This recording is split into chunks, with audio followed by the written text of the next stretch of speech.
Mengenai nama Ismail yang ada di dalam kitab saya, keturunannya mungkin disebutkan, tapi tidak sampai ke Nabi Muhammad SAW, gitu ya. Jadi akhirnya kesan saya begitu, tapi ketika saya besar, saya mendapatkan kesan Islam agama yang keras. Kenapa? Karena di kitab saya yang namanya Nabi Ismail wa alihi wasahbihi ajmain, amma ba'd. Alhamdulillah, senang sekali saya bisa berada di Masjid Al-Hasbiyah ini di Desa Batur, betul ya? Alhamdulillah, atis banget. Pada ngerti kan? Atis banget, tahu kan? Tahu ya. Nggak ngerti, waduh. Alhamdulillah, saya dari Jakarta bersama tim. Senang sekali bisa berada di Dieng dan juga Banjarnegara. Saya tadi mau protes sama takmir. Saya masih disebut mu'alaf. Jangan mu'alaf terus, Ustaz. Mantan kafir gitu. Mu'alaf terus. Kapan muslimnya kalau mu'alaf terus ya? Mu'alaf itu kan hanya beberapa waktu saja lah ya, ketika dilembutkan hatinya oleh Allah SWT untuk menerima Islam dan memeluk Islam. Kalau sudah bersyahadat ya sudah, masih bisa disebut mu'alaf hanya beberapa saat saja ya, ketika dia masih butuh bantuan. Nah, kalau sudah menjalankan syariat Islam, bukan mu'alaf lagi, mukalaf gitu. Ya dong, betul kan? Oh, pakai dong. Kalau pakai dong ada yang ngerti ya sini ya. Alhamdulillah, sebelumnya saya mohon maaf kalau saya duduk lebih tinggi dari bapak-bapak ya. Sini ya, mohon maaf ya. Sebenarnya saya kurang nyaman duduk kalau lebih tinggi dari orang lain. Cuman ya karena yang di depan mungkin supaya kelihatan ya. Sebelumnya mohon maaf. Baik, nama saya Dondi Tan. Tadi sudah di-spill, ada Susantonya ya. Tan itu marga saya. Saya lahir dari keluarga Cina ya. Dan saya nggak bisa milih lahir di keluarga Cina. Saya nggak bisa milih lahir sebagai orang sipit, orang gitu ya. Tan itu marga saya. Marga itu bahasa Cinanya se. Jadi saya Dondi setan gitu Pak. Setan Pak ya, bukan seton ya. Waduh, jangan. Nah, sebelumnya saya juga mau minta izin nih ke takmir masjid nih. Boleh nggak kalau saya buka-buka kitab orang di sini? Boleh. Soalnya ada gitu ya, sebagian kalangan Islam yang ngomongnya begini, ngapain di masjid buka kitab-kitab orang gitu? Ya, ini kan masjid, ngapain buka kitab orang? Kenapa nggak buka Quran gitu? Nanti ada lagi yang di teman-teman yang di agama sebelah, ngapain katanya kajian di masjid kok bahas agama orang gitu. Nah, ya saya kasih tahu tujuan kita semua nih ngomongin masalah beginian ini apa gitu ya. Alhamdulillah saya memeluk Islam ya atau bersyahadat itu 25 Juli 2014. Tapi sebenarnya saya itu terlahir muslim. Bapak-bapak ada yang terlahir bukan muslim? Sebelumnya? Ada? Nggak ada kan? Saya juga terlahir muslim Pak. Walaupun saya lahir di keluarga yang tidak beragama Islam. Setiap manusia yang lahir agamanya apa? Fitrahnya apa? Islam, muslim. Jadi setiap manusia, bayi yang lahir owe-owe itu dia adalah seorang muslim. Fitrah, dalam keadaan fitrah gitu ya. Fitrah itu artinya sifat asalnya manusia. Setiap manusia, termasuk saya. Cuman dari kecil ketika saya sudah mulai bisa makan dan minum, orang tua saya mengkafirkan saya gitu. Ada yang nyambung nggak nih? Nyambung ya? Tahu, paham ya maksud saya ya? Jadi orang mau yang beragama apapun, dia lahirnya muslim. Nah, ketika orang itu nanti besar, dia mendengar tentang Islam, dia mau menerima Islam, bahkan sampai akhirnya dia memeluk Islam, sebenarnya dia bukan pindah agama, tapi dia kembali ke fitrahnya manusia. Sudah pernah dengar ya hadis yang seperti itu kan? Ya, setiap bayi yang lahir adalah muslim. Dia menjadi Yahudi, Majusi atau Nasrani karena orang tuanya. Betul kan? Nah, berarti saya juga sadar, oh ternyata saya juga dulu lahirnya muslim. Muslim artinya orang yang berserah diri kepada yang menciptakan kita, gitu ya. Jadi kadang-kadang istilah-istilah seperti itu tuh memang kadang-kadang buat saudara-saudara muslim yang lahir tuh Saya lahir Muslim, dia lahir Kristen, dia lahir Buddha. Bukan, ternyata setiap manusia yang lahir di bumi itu adalah Muslim sebenarnya. Yang menjadikan dia kafir adalah orang tuanya. Itu ya. Ketika dia memeluk Islam lagi, dia sebenarnya kembali ke fitrahnya manusia. Ya, alhamdulillah. Nah, saya mempelajari Islamnya itu memang tidak begitu cepat. Itu juga gara-gara papa saya masuk Islam duluan. 7 tahun sebelum saya memeluk Islam, papa saya duluan yang masuk Islam. Cuman saya lihat memang waktu itu papa saya memeluk Islam itu saya melihatnya karena pergaulan. Ya, waktu itu papa mama saya bercerai, terus tidak lama papa saya masuk Islam. Jadi saya lihatnya, oh mungkin karena pergaulan, karena mungkin banyak teman yang Muslim, akhirnya dia ikut-ikutan masuk Islam. Tetapi setelah itu saya malah jadi memperhatikan Islam. Ya, memperhatikan artinya dalam rangka mengamati gitulah. Cuman saya punya kesalahan waktu itu. Yang saya amati waktu itu bukan ajarannya, tapi muslimnya, orang-orangnya gitu ya, organisasinya yang saya perhatiin. Yang saya amati itu orang-orang Islamnya, bukan ajaran intinya gitu.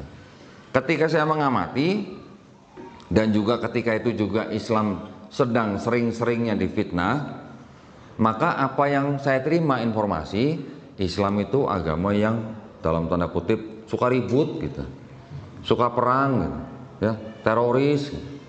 Banyak sekali kan Islam tuh menerima fitnah-fitnah seperti itu kan, yang disebut apa namanya teroris di sana, teroris di sini dan segala macam. Sampai ada sebutan apa? Islamofobia. Pernah dengar Pak, Bu? Pernah dengar ya? Pernah dengar nggak Christian fobia? Belum pernah. Kenapa Pak? Kenapa kira-kira nggak ada istilah Christianity phobia? Nah, karena memang Islam yang diperangi oleh mereka, sehingga apa? Tujuannya untuk menghancurkan Islam, untuk melemahkan Islam, gitu ya. Dan yang namanya project, nah Islamofobia itu project loh, ya, buat kalangan mereka. Sampai menghabiskan miliaran dolar. Sampai 2014 yang saya baca dari sebuah organisasi Islam di Amerika Serikat, yang punya proyek Islamofobia itu sampai 2014 mengeluarkan uang sekitar 1,5 miliar US dollar. Berapa tuh rupiah itu? Hah? Banyak lah ya pokoknya ya. Bisa buat beli kebun kentang di sini berapa hektar gitu ya. Nah, jadi memang Islam diincar, ditargetkan untuk dilemahkan dan juga dihancurkan, baik dari luar maupun dari dalam. Pihak mana saja yang terlibat, ya kita tahulah banyak golongan dari yang disebut sebagai organisasi-organisasi elit dunia. Nanti ada juga dari kalangan Kristen. Ini mohon maaf, saya sebutkan Kristen di sini memang nyatanya begitu, ya. 80 organisasi Kristen di seluruh dunia yang mendukung Project Islamofobia. Kita mungkin nggak pernah dengar begini ya. Belum pernah ya. Kita di Indonesia mah adem ayem aja kayaknya ya. Tapi Bapak merasa nggak Islam di Indonesia juga sedang diadu domba? Nah, ada ngangguk-ngangguk gitu. Saya nggak usah sebutin lah ya di sini Pak ya. Ini kan untuk menjaga keademan gitu ya. Tapi itu adalah project. Oke. Nah, saya mungkin tidak terlalu bahas ke situ lah. Akhirnya kurang lebih 7 tahun saya mengamati muslimnya. Jadi kesan yang saya terima orang Islam itu negatif di mata saya. Tetapi sebenarnya dari kecil saya nggak pernah punya kesan negatif sebenarnya. Ketika sudah mulai banyak fitnah-fitnah baru saya punya kesan negatif. Dari kecil saya punya kesan terhadap Islam itu apa? Kristen dan Islam itu seperti dua saudara, dua anak yang punya bapak yang sama tapi ibunya beda gitu.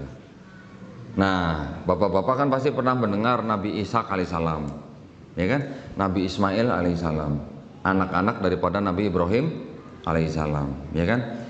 Dulu saya berpikir kalau Kristen itu, oh itu adalah pengikut dari Nabi Ishak alaihissalam. Kalau Islam itu pengikut dari Nabi Ismail alaihissalam. Pikiran saya dulu begitu, waktu kecil gitu.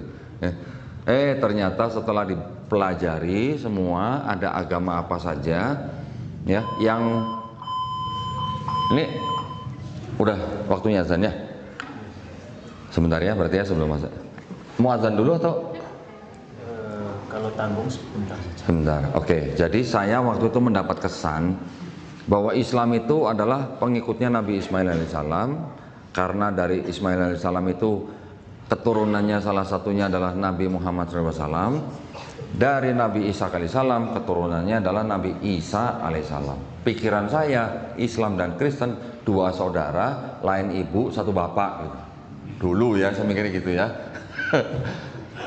Nggak salah kan Pak kalau mikir gitu kan sebagai anak-anak, karena di dalam kitab saya memang diceritakan ada yang namanya Ismail, ada yang namanya Ishak, nanti dari Ishak keturunannya siapa sampai ke Yesus. Nah, saya orang Kristen waktu itu taunya Yesus, nggak tahu yang namanya Isa Al-Masih, nggak tahu, taunya Yesus Kristus.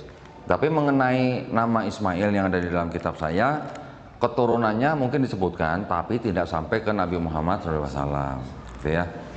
Jadi akhirnya kesan saya begitu, tapi ketika saya besar, saya mendapatkan kesan Islam agama yang keras. Kenapa? Karena di kitab saya yang namanya Nabi Ismail alaihissalam itu diceritakan atau disebut sebagai tokoh yang tingkah lakunya seperti keledai liar. Pernah dengar Pak? Pernah dengar? Belum pernah? Nah, nggak apa-apa ya, ini saya informasikan. Ini kan di kitab mereka. Kitab mereka ini menyebut yang namanya Ismail tingkah lakunya akan seperti keledai liar. Tangannya akan melawan orang lain akan melawan Ismail. Jadi makanya timbul kesan orang Islam suka perang karena disebut leluhurnya seperti itu. Ini saya kasih tahu nih, ini isinya mereka memang begitu. Jadi memang kesan yang dipegang oleh orang-orang Kristen seperti itu karena di kitab mereka ada sebutan itu gitu. Ya, tetapi lambat laun setelah saya pelajari, oh ternyata saya telah melakukan kesalahan. Yang saya amati ternyata muslimnya, ternyata yang harus dipelajari itu ajarannya. Qadarullah, kira-kira tahun 2012 saya tiba-tiba di YouTube itu ada videonya almarhum Syekh Ahmed Didat. Pernah dengar? Nah, ada ya, alhamdulillah ya, semoga Allah SWT merahmati beliau ya. Nah, ketika saya melihat video-video beliau nih ngomongin kitab saya gitu. Di kitab ini ada yang namanya plagiarisme. Ada yang tahu nggak plagiarisme? Hah? Copas gitu, copas. Ada yang tahu copas? Copy paste gitu. Ah, masa iya di kitab saya ada copas gitu. Tapi dia sebutin ayat-ayat yang copas itu di depan pendeta. Jadi ketika itu almarhum Syekh Ahmed Didat sedang debat dengan pendeta di luar negeri, di Swedia kalau nggak salah. Ketika saya nonton, saya kan terbengong-bengong, loh kok bisa begitu? Di dalam kitab yang disebut dengan kitab suci ada ayat-ayat, belasan ayat itu sama persis, kata-katanya sama, tanda bacanya sama, belasan ayat, lebih malah, kurang lebih ada 37 ayat gitu. Seperti itu. Jadi timbul pertanyaan, ini penulis surat yang ini nyontek penulis surat yang ini, atau penulis surat yang ini nyontek yang ini, kan begitu jadinya. Satu begitu. Kedua, almarhum Syekh Ahmed Didat juga mengatakan bahwa di dalam kitab saya ada ayat-ayat yang tidak otentik atau tidak asli gitu. Panas nggak Pak kira-kira Pak kalau begitu Pak? Panas, nyari kulkas nggak ada Pak ya. Kalau di sini sih adem ya udaranya ya. Udaranya adem tapi hati bisa panas kalau dengar begitu kan. Bapak-bapak yang sudah biasa pegang Quran, yang sudah biasa baca Quran, kalau ada yang bilang di dalam Quran ada ayat tidak asli, rasanya gimana Pak? Hah? Rasanya gimana? Panas gitu ya. Tapi habis panas nyari tahu nggak Pak? Atau cuek aja, cuek bebek gitu? Nyari tahu dong. Kita kalau beriman kepada sebuah kitab, kalau dikatakan kitab kita ada ayat yang tidak asli, pasti kita cari tahu apa benar begitu ya. Benar kan? Nah itu juga yang saya lakukan. Jadi setelah saya mendengar argumen-argumen daripada almarhum Syekh Ahmed Didat seperti itu, ya saya cari tahu dong, benar nggak yang dia katakan begitu ya. Dia bisa mengatakan begitu walaupun dia tidak menunjukkan sebuah catatan di dalam kitab Kristen yang mengatakan bahwa ayat ini tidak asli. Dia bicara begitu ketika debat dengan pendeta. Saya cari tahu dari mana dia bisa ngomong begitu. dan ayatnya saya catat, ayat apa gitu yang dibilang begitu. Saya cari tahu, alhamdulillah saya dari kecil dikursusin bahasa Inggris sama papi saya. Jadi saya ya alhamdulillah ngerti lah ya bahasa Inggris. Jadi saya riset ke website-website yang berbahasa Inggris. Alhamdulillah mudah, ketemunya mudah, buktinya mudah diketemukan gitu. Nah, setelah bukti itu saya ketemukan di website atau di internet, baru saya cari bukti fisiknya. Bukti fisiknya maksudnya yang seperti ini, kitabnya gitu ya. Di kitabnya ini ada keterangan yang seperti itu enggak gitu. Kalau di kitab saya yang saya pegang, yang dikatakan ayat tidak asli, itu tidak ada catatannya. Cuman ayat aja isinya. Tidak ada catatan kakinya gitu. Tapi ketika saya sudah mulai risetnya lebih luas lagi, lebih intens lagi, saya cari bukti fisiknya. Alhamdulillah saya nemu kitab yang begini nih Pak. Ya, azan? Ya, baik. Insya Allah kita lanjutkan salat azan ya.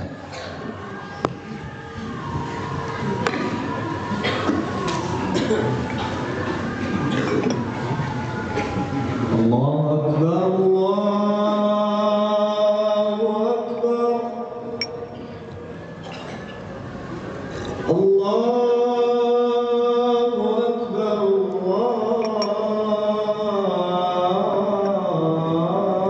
Allahu Akbar.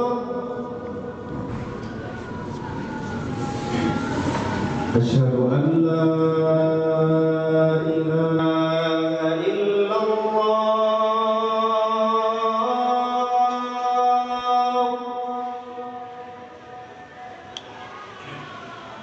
Asyhadu an la ilaha illallah.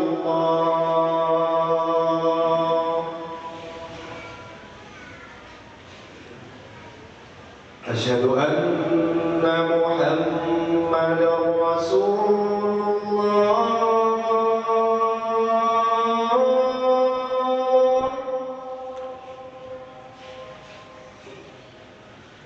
Asyhadu anna Muhammadar Rasulullah.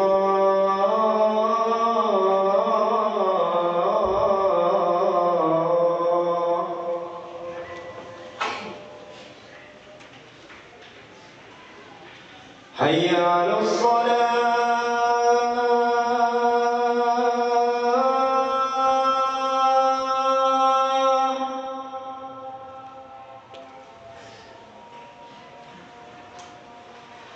Hayya 'alas salah.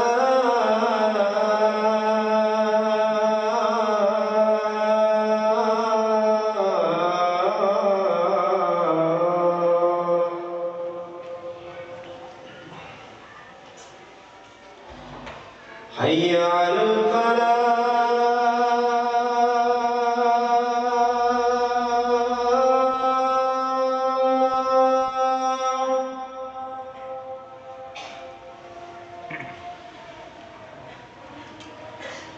Hayya 'alal falah.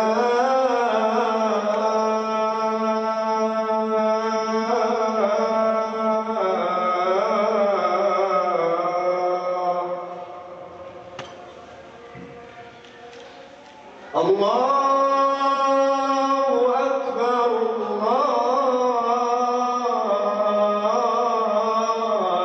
Allahu Akbar. La ilaha illallah.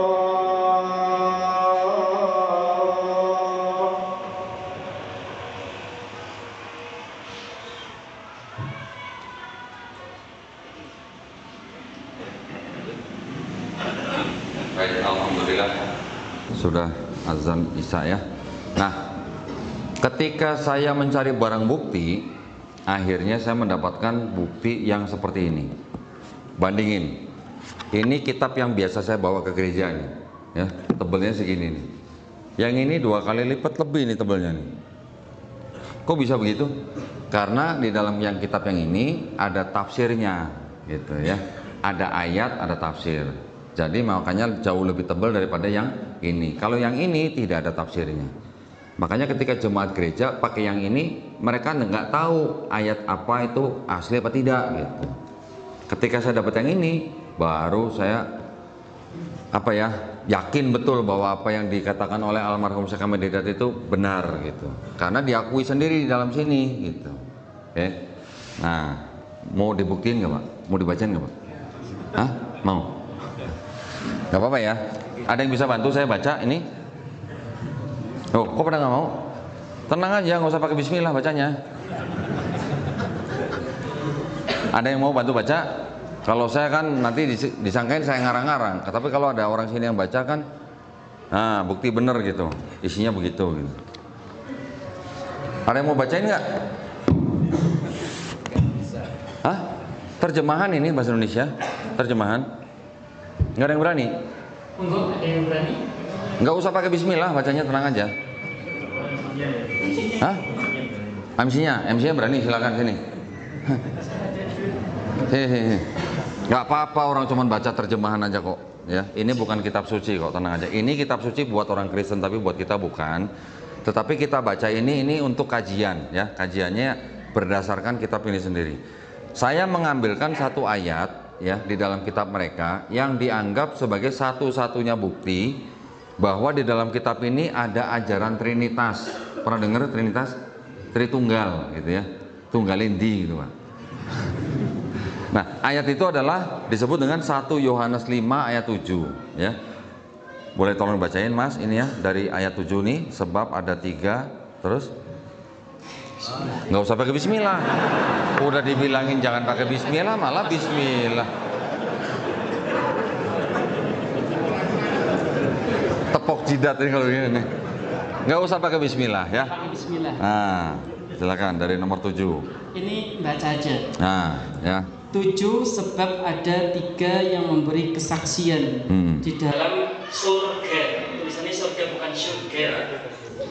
Bapa, Firman, dan Roh Kudus, dan ketiganya adalah satu. Nah, ya. Terus. 8. Dan ada 3 yang memberi kesaksian di bumi. Ya, nah ini ayatnya, ini bunyi ayatnya. Ada Bapa, Firman, dan Roh Kudus. Bapa itu dianggap sebagai Tuhan yang Maha Kuasa. Firman itu dianggapnya adalah Yesus Kristus atau Nabi Isa alaihissalam yang dituhankan oleh orang Kristen. Ya, 3 ini Bapa, Firman, dan Roh Kudus, dan ketiganya satu. Nah ini yang disebut dengan Trinitas atau Tritunggal. Ya. Nanti dulu Mas, belum selesai Mas. Ini ada catatan kaki ya, catatan kaki dari ayat itu. Catatan kakinya bunyinya begini. Silakan nih dari sini. Ayat 7 sampai 8. Kalimat di dalam surga sampai di bumi, keterangannya begini. Bagian terus 7 sampai 8 bukan ayat. Di dalam surga, di bumi, bagian ayat ini tidak terdapat dalam nas Yunani. Naskah. Oh, naskah. Naskah Yunani yang paling tua. Benar. Saya ulangi ya. Ya. 7 sampai 8 di dalam surga, di bumi. Bagian ayat ini tidak terdapat dalam naskah Yunani yang paling tua dan tidak pula dalam terjemahan kuno. Bahkan tidak dalam naskah paling baik dari Vulgata. Bagian ini kiranya aslinya sebuah catatan di pinggir halaman, salah satu naskah terjemahan Latin yang kemudian disisipkan ke dalam naskah oleh penyalin dan akhirnya bahkan disiapkan ke dalam ke dalam beberapa naskah Yunani. Karenanya bagian ini pasti tidak asli. Tolong diulang, karenanya apa? Karenanya bagian ini pasti tidak asli. Pasti tidak asli. Tidak asli kata lain apa Mas? Palsu. Oh, sampean yang ngomong bukan aku loh ya. Ketika bapak-bapak punya kitab suci, ada keterangan seperti itu, gimana rasanya Pak? Bingung. Hah? Bingung, galau, gelisah gitu Pak ya. Terus gimana? Jadi goyang imannya kan. Saya juga begitu dulu ketika membaca ini Pak. Nah ketika membaca ini, loh ini serius, ini bener nih. Ini cius nih begini nih, ayat begini gitu kan. Pakai pasti lagi kan, pasti tidak asli. Berarti tadi katanya apa? Disisipkan. Terus disebutkan lagi tadi ada kalimat begini. Ayat ini awalnya atau aslinya adalah sebuah catatan di pinggir halaman salah satu naskah terjemahan Latin yang kemudian disisipkan ke dalam naskah-naskah oleh penyalin. Jadi penyalin kitab ini awalnya punya catatan di pinggir halaman, bukan ayat ya, bukan ayat. Catatan. Catatan itu kalau bahasa kerennya scholia. Wih, bahasa Latin tuh zaman dulu scholia ya. Catatan itu naik pangkat gitu. Naik pangkat menjadi ayat gitu karena disisipkan gitu. Ya, jadi kalau catatan kan bisa jadi itu adalah tafsir atau pemikiran agama, ya. Pemikiran agama bisa dari penyalin, bisa juga dari pemuka agamanya. Nah, catatan itu yang menjadi ayat. Jadi bisa dikatakan pemikiran agama yang dijadikan agama. Oke. Jadi di seluruh kitab ini yang mengajarkan Trinitas ternyata ayat yang tidak asli. Kalau ayat ini dibuang karena memang ada Bible versi lain yang tidak memuat ayat ini gitu. Berarti kalau tidak ada ayat ini di seluruh Bible, ada ajaran Trinitas nggak? Berarti nggak ada sebenarnya. Banyak dari kalangan Kristen sendiri yang mengatakan bahwa di dalam Bible mereka sendiri sebenarnya tidak ada ajaran Trinitas. Ajaran Trinitas itu sendiri sebenarnya timbul beberapa ratus tahun setelah Nabi Isa alaihissalam diangkat gitu ya.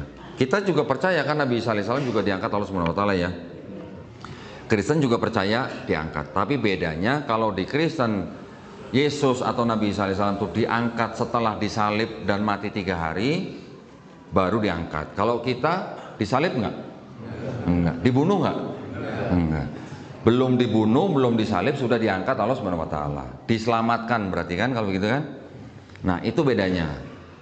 Kristen dan Islam juga sama-sama percaya bahwa yang disebut Yesus atau Nabi Isa alaihissalam itu akan turun lagi, betul nggak? Betul. Sebagian besar Muslim percaya itu ya. Mungkin ada sebagian Islam yang tidak percaya itu. Mungkin ada sebagian Islam yang percaya bahwa Nabi Isa alaihissalam sudah wafat di bumi. Ada kan begitu kan? Tapi tidak banyak. Islam dan Kristen jadi secara umum sama-sama percaya bahwa Yesus atau Nabi Isa alaihissalam itu nanti akan kembali lagi. Tapi kalau di Kristen percaya bahwa Yesus yang akan datang lagi itu sebagai Tuhan gitu. Kalau kita gimana? Nabi Isa alaihissalam akan turun lagi sebagai apa? Hah? Sebagai apa? Sebagai apa? Sebagai umatnya Nabi Muhammad SAW. Ya, bukan membawa risalah baru lagi, bukan. Nabi Isa alaihissalam turun lagi sebagai umatnya Nabi Muhammad SAW. Dan diberi tugas untuk apa? Membunuh Dajjal, mematahkan salib, membunuh babi. Kalau yang membunuh Dajjal ini artinya bisa diartikan secara harfiah gitu ya. Ada tokoh Dajjalnya yang akan dibunuh oleh Nabi Isa alaihissalam. Tapi kalau mematahkan salib dan membunuh babi, apa nggak ada kerjaan gitu? Motong-motongin salib dan bunuh-bunuhin babi, apa mau jadi tukang jagal atau gimana? Kira-kira artinya apa nih yang dua ini? Kalau yang berkaitan dengan salib dan babi siapa? Siapa? Kristen, ya, karena yang menggunakan simbol salib Kristen, yang banyak makan babi juga Kristen, walaupun ada Kristen juga yang nggak makan babi juga ada. Tetapi dua poin ini, mematahkan salib dan membunuh babi, itu bisa diartikan membantah fitnahan atau apa ya? Ya fitnahan ya dari kalangan Kristen bahwa Nabi Isa alaihissalam adalah Tuhan gitu. Bedanya di situ ya. Nah, ketika saya sudah mengetahui ini, barulah saya menganggap bahwa tidak mungkin sebuah kitab yang ada ayat tidak aslinya itu sebagai kitab suci. Nah, itu pandangan saya pribadi terhadap kitab saya sendiri ya. Kalau teman-teman Kristen yang lain masih menganggap bahwa ini sebagai kitab suci, itu hak mereka. Itu hak mereka dilindungi ya oleh Undang-Undang Dasar 1945. Mereka berhak memilih dan menjalankan agama mereka dengan diberi hak yang penuh oleh negara. kita tidak boleh, artinya mengganggu agama orang lain, ya. Saya bicara begini, saya buka kitab mereka begini, bukan berarti saya mengajak bapak-bapak dan ibu-ibu untuk membenci orang-orang Kristen, bukan. Nah, keluarga besar saya juga masih Kristen, ya.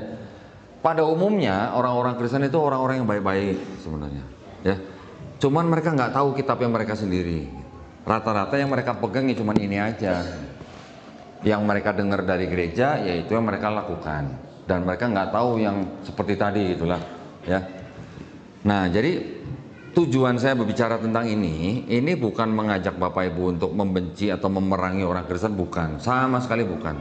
Tetapi ini sebagai pengetahuan buat kita, supaya apa? Supaya kita tidak mudah dimurtadkan oleh orang-orang itu. Paham ya maksud saya? Paham ya? Memangnya masih ada upaya pemurtatan itu? Hah? Terus? Di sini ada nggak Pak? Di sini nggak ada? Nggak ada, Ustaz? Ya, ada. Sempat ada, oke. Saya bersyukur pada Allah Subhanahu wa Ta'ala kalau di tempat ini mungkin tidak ada upaya-upaya pemurtatan. Alhamdulillah. Berarti bapak-bapak dan ibu ini di sini tidak didatangi oleh agen-agen itu, ya, atau misionaris-misionaris itu. Tetapi di tempat lain ada nggak Pak? Ada. Dan masih ada, dan akan selalu ada, ya, akan selalu ada, karena pihak mereka memang apa ya namanya ya, diberikan perintah oleh kitab mereka sendiri. Kitab mereka tuh memang memerintahkan mereka untuk melakukan itu, gitu. Ayatnya ada di sini nih. Nah, kalau ini saya bacain aja dah, biar cepet dah. Di Matius 28 ayat 19, karena itu pergilah, jadikanlah semua bangsa muridku, murid Yesus maksudnya, dan baptislah mereka dalam nama Bapa dan Anak dan Roh Kudus, ya. Walaupun ayat ini juga ternyata ayat sisipan di abad kedua, tetapi ayat ini yang dipakai oleh orang-orang Kristen untuk mencari orang-orang di luar Kristen untuk masuk agama Kristen. Karena di sini ada kata-kata sampai baptislah mereka dalam nama Bapa dan Putra dan Roh Kudus. Jadi kalau belum dibaptis kan belum kelar urusannya Pak, betul nggak? Nah itu perintahnya mereka. Kalau di kita di Islam kita diperintahkan untuk berdakwah nggak Pak? Diperintahkan Pak ya? Perintahnya gimana? Sampai harus syahadat gitu nggak Pak? Dan syahadatkanlah mereka gitu dengan 2 kalimat syahadat gitu. Ada nggak Pak perintah begitu Pak? Nggak ada ya. Perintahnya apa? Sampaikanlah walaupun hanya 1 ayat. Dan di dalam Islam kita juga dibekali dengan pesan yang sangat tegas, yaitu apa? La ikroha fiddin. Dan juga mungkin setiap hari kita baca Quran, ayat Quran, lakum dinukum waliyadin. Nah, jadi kalau di Islam ada 2 batasan, ada 2 pagar. Kita diperintahkan berdakwah, menyampaikan walaupun hanya 1 ayat, tetapi ada batasannya, la ikroha fiddin dan lakum dinukum waliyadin. Itu batasan kita. Kalau di pemerintah itu ada nggak aturan yang tentang pensiaran agama? Ada nggak aturannya? Ada Pak, namanya keputusan bersama 2 menteri, Menteri Agama dan Menteri Dalam Negeri yang mengatur tentang pensiaran agama. Ya, di dalam bab 3 pasal 4 dikatakan dilarang mensiarkan agama kepada orang atau kelompok yang sudah beragama. Berarti kalau ada misionaris datang mengajak orang Islam masuk agama Kristen, itu melanggar aturan nggak? Melanggar. Masih ada nggak yang begitu? Masih ada. Banyak. Saya sering menerima video-video bukti dari kalangan mereka mendatangi orang-orang Islam, mendatangi rumah-rumah orang Islam, memberikan pamflet, buku dan sebagainya. Dan mereka mengajak orang Islam masuk ke dalam agama mereka. Kalau misalnya Bapak Ibu di rumah didatengin orang-orang seperti itu, terus kemudian Bapak tahu nih misionaris nih, terus Bapak masuk ke dalam dapur ngambil gagang sapu, diusir, suruh pergi gitu. Bapak kejar-kejar misalnya sampai di luar rumah, ada orang yang foto, Bapak lagi ngejar pegang gagang sapu, misionarisnya pegang Bible. Kira-kira kalau masuk koran yang disalahin yang pegang gagang sapu atau yang pegang Bible Pak? Yang pegang sapu. Nah, apakah kita mau mengambil langkah seperti itu? Jangan, ya. Yang kita perlu ambil langkah yaitu apa? Antar aja orang itu ke polsek gitu. Sebutin aja ke petugas polisi di polsek, Pak, orang ini melanggar keputusan bersama dua menteri, bab 3 pasal 4 ayat 1 misalnya. Udah selesai. Masalah nanti polisi mau proses bagaimana, itu urusan polisi gitu ya. Itu yang bisa kita lakukan kalau kita tidak tahu ilmunya. Tapi kalau kita tahu ilmunya, ya mohon maaf, seperti saya nih, kalau saya didatangi orang-orang seperti itu, malah saya ajak ngopi, ayo sini kita ngopi. Saya bukain kitab satu-satu, suruh baca sendiri. Saya suruh baca ayat tidak asli gitu. Ya, tapi kan tidak semua punya barang bukti seperti ini, ya kan? Makanya bapak-bapak, ibu-ibu, sekali waktu dengar kajian seperti ini sangat penting. Buat apa? Buat menjaga iman dan akidah bapak ibu dan menjaga akidah umat Islam secara khususnya dari upaya-upaya pendangkalan akidah dan juga upaya-upaya pemurtatan. Gitu ya. Jadi jangan salah paham, kalau saya buka kitab orang di sini terus berarti saya mau ngajak bapak ibu memerangi orang kesat. Bukan sama sekali bukan. Ya, kita hanya cukup tahu apa yang ada di dalam kitab mereka dan bagaimana kita mengcounter jika mereka mengajak-ngajak kita untuk masuk agama mereka. Itu saja misi daripada kita. Ya, visi kita adalah membentengi akidah umat Islam. Misi kita memberikan kajian-kajian seperti ini. Nah, ilmu-ilmu seperti ini disebut sebagai ilmu kristologi, ya. Ilmu kristologi itu adalah salah satu cabang ilmu yang mempelajari tentang posisi Nabi Isa alaihissalam di dalam agama Nasrani. Itu ilmunya. Tapi juga kita melihat daripada kita mempelajari daripada agama Kristen ini, selain daripada sejarah terbentuknya agama Kristen, juga sejarah dari mana kitab mereka terbentuk, gitu ya. Dan juga kita juga pelajari juga serangan-serangan apa yang diterima oleh kalangan Islam. Kita umat Islam tidak wajib belajar ini, tidak wajib, ya. Ini hukumnya fardu kifayah, bukan fardu ain. Yang fardu ain tetap belajar Quran, tetap belajar Islam. Sampai mati kita harus belajar Quran dan belajar Islam. Kalau ini fardu kifayah, kalau sudah ada yang mempelajari ya sudah. Tapi kalau Bapak Ibu mendengar kajian seperti ini, ada gunanya juga supaya Bapak Ibu juga tidak mudah dimurtadkan, ya. Dan saya mau kasih informasi lagi bahwa di sekolah tingginya Kristen, namanya Sekolah Tinggi Teologi, mereka juga belajar ilmu yang namanya ilmu Islamologi. Apa iya? Iya, saya sudah tahu. Mereka kan juga punya brosur-brosur sekolah tinggi kan? Di dalam brosur-brosur setiap mata kuliah itu ada mata kuliah Islamologi. Dan saya sudah sering ya podcast ngobrol dengan mantan-mantan misionaris itu yang membeberkan apa yang dipelajari di dalam sekolah tinggi teologi mereka tentang Islam.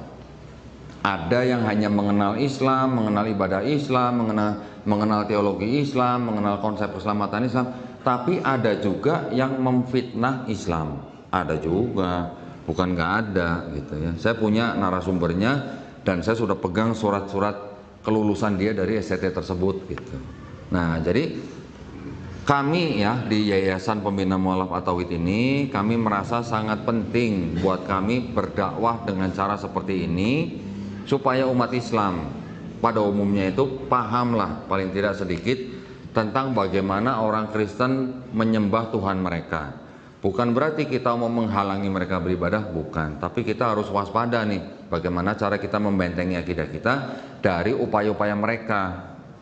Ya, itu yang kami lakukan. Saya akhirnya setelah memeluk Islam tahun 2014, saya bergabung dengan sebuah yayasan, yaitu Yayasan Pembina Mu'alaf At-Tauhid. Mirip dengan teman-teman kita di sini, Mu'alaf Center Indonesia Peduli, ya. Yayasan yang di Surabaya kami itu juga menempuh jalur perang pemikiran. Kalau MCIP mungkin banyak melakukan misi-misi membina para mu'alaf, melakukan bantuan hukum dan sebagainya kepada mu'alaf-mu'alaf yang mungkin harus berurusan dengan keluarganya. Kalau kami juga selain daripada membina para mu'alaf, kami juga melakukan perang pemikiran. Nah, perang pemikiran itu apa namanya? Gauzul Fikri, ya. Kita melakukan perang pemikiran dengan orang-orang di luar Islam. Tapi kita pilih orang-orang itu adalah orang-orang yang merongrong Islam, yang mencoba mengambil orang Islam masuk agama mereka. Itu yang kami pilih. Jadi yang saya cari itu adalah pendeta-pendeta mereka. Pendeta-pendeta mereka saya ajak debat gitu. Kalau kita umat Islam boleh nggak berdebat dengan mereka, Pak? Hah? Boleh, Pak? Boleh. Tapi ada syaratnya nggak, Pak? Janganlah kita berdebat dengan ahlul kitab kecuali dengan cara yang paling baik. Nah, paling baik itu seperti apa? Kami di yayasan kami, kalau kami menantang pendeta untuk berdebat, kami sewakan hotel, kami berikan makanan yang baik, kami berikan transportasi yang baik. Kalau mereka pakai transportasi sendiri, kita ganti uang transportnya. Sampai di situ kita berikan pelayanan yang terbaik. Kami jaga keamanannya. Ya, setelah selesai debat pulang aja kita sangunin, Pak. Kita sanguin, Pak, gitu. Ya, kita amplopin gitu. Bukan amplop kosong ada isinya ya. Sampai begitu, Pak. Itu yang kami lakukan. Tujuannya apa? Tujuannya adalah supaya itu debat itu bisa menjadi edukasi buat umat Islam juga. Silakan kalau yang menonton dari luar Islam, silakan kalau yang menonton. Alhamdulillah dari hasil debat-debat yang sudah kami lakukan, yang muslim mengaku imannya lebih kuat, yang belum muslim banyak yang datang ke tempat saya. Bahkan sebelum saya pulang sampai rumah aja udah ada yang video call misalnya. Kalau misalnya ini dari MCI ini ada yang masuk Islam gara-gara nonton debat. Alhamdulillah. Saya juga dulu masuk Islam gara-gara nonton debatnya almarhum Syekh Hamid Hidayat gitu kan. Nanti ada lagi ketika kita udah pulang sampai Jakarta, banyak juga saudara-saudara kita dari Kristen menonton debat itu, menghubungi saya, pengen ketemu, ngobrol, buka-bukaan Bible, ada yang nangis, ada yang enggak, alhamdulillah ada yang syahadat. Itu yang kami lakukan sekarang ini. Ya, setelah kami melakukan perdebatan-perdebatan itu, alhamdulillah sekarang hampir tiap hari saya terima tamu. Kebanyakan dari kalangan Kristen yang konsultasi, yang pengen tahu. Kemudian setelah mereka tahu, baru saya bukakan Al-Quran, baru saya kasih tahu di dalam Islam konsepnya bagaimana. Ketika mereka bisa menerima dan tidak terikat dengan keluarga mereka, insya Allah mereka bersyahadat. Tapi yang membuat mereka sulit bersyahadat itu biasanya karena apa? Karena ikatan-ikatan dalam keluarga, ya. Entah terikat dalam masalah harta waris, atau terikat dengan pekerjaan, atau terikat dengan masalah sosial, atau terikat dengan masalah apalah ya, yang tidak bisa membuat mereka mudah keluar dari agamanya. Itu yang banyak terjadi. Jadi banyak juga, bahkan kameramen saya sendiri tuh yang di belakang itu, ya. Ibunya bulan Februari kemarin masih Kristen. Saya datang ke rumahnya, kita ngobrol. Saya cuman pakai kitab dia yang ini, yang kecil nih, cuman Perjanjian Baru aja nih. Dengan menggunakan kitab ini, saya bacakan beberapa ayat. Dalam waktu 1 jam, ibunya Kang Erik itu akhirnya mengakui bahwa Yesus itu bukan Tuhan. Cuman pakai ini, ya.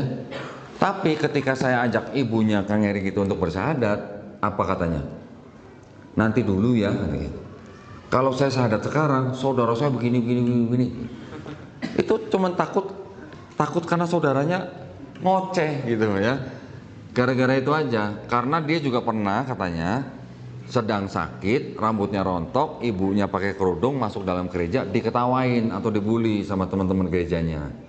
Katanya ada teroris datang, coba bayangin gimana rasanya.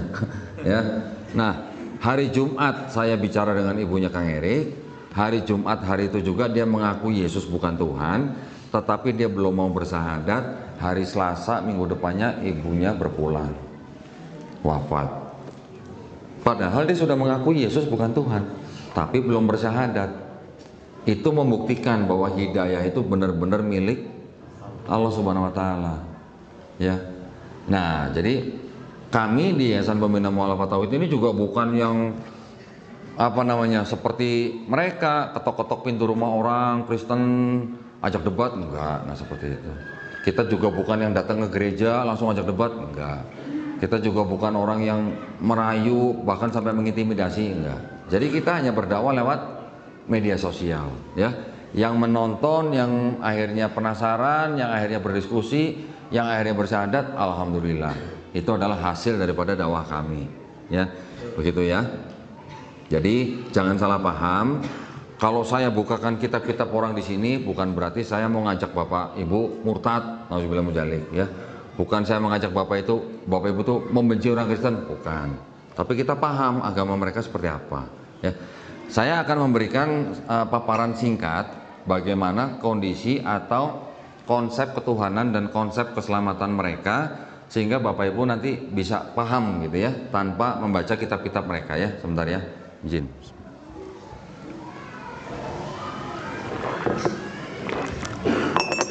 Nah, baik. Tadi saya sudah menceritakan pengalaman dan dakwah kami.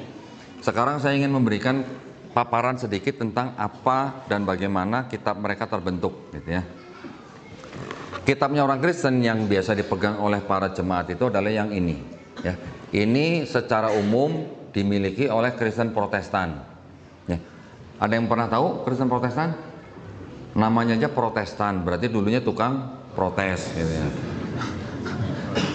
Ya, Kristen Protestan memang timbul karena pemimpin atau pendiri agamanya itu protes kepada gerejanya pada waktu itu. Namanya Martin Luther ya, di abad ke-16, protes kepada gereja Katolik. Di gereja Katolik ada ritual yang dia tidak terima karena melibatkan uang, jadi orang harus bayar untuk sesuatu, bahkan mendapatkan surat yang bisa diperjualbelikan begitu. Akhirnya dia protes dan mendirikan agama Kristen Protestan. Nah, kitab yang mereka pegang adalah yang ini. Di dalam kitab ini ada 66 surat gitu ya. Kalau Quran kan kita mengenal surat gitu kan. Quran kita ada 114 surat. Di mana-mana semua jumlah suratnya sama, ya kan? Jumlah ayatnya sama nggak? Sama, cuman sistem penomorannya mungkin beda-beda. Terus apa yang membedakan Quran kita di Indonesia dengan Quran di Maroko misalnya? Cara bacanya aja sedikit perbedaan. Itu yang disebut dengan qiraah sabah ya. Tetapi kalau di Kristen yang Protestan punya kitab 66 surat. Ini punya kitab Katolik. Katolik kitabnya ada berapa? 73 surat. Jadi beda 7 nih. Jadi yang Protestan menolak 7 kitab dari sini. Oke. Ada lagi.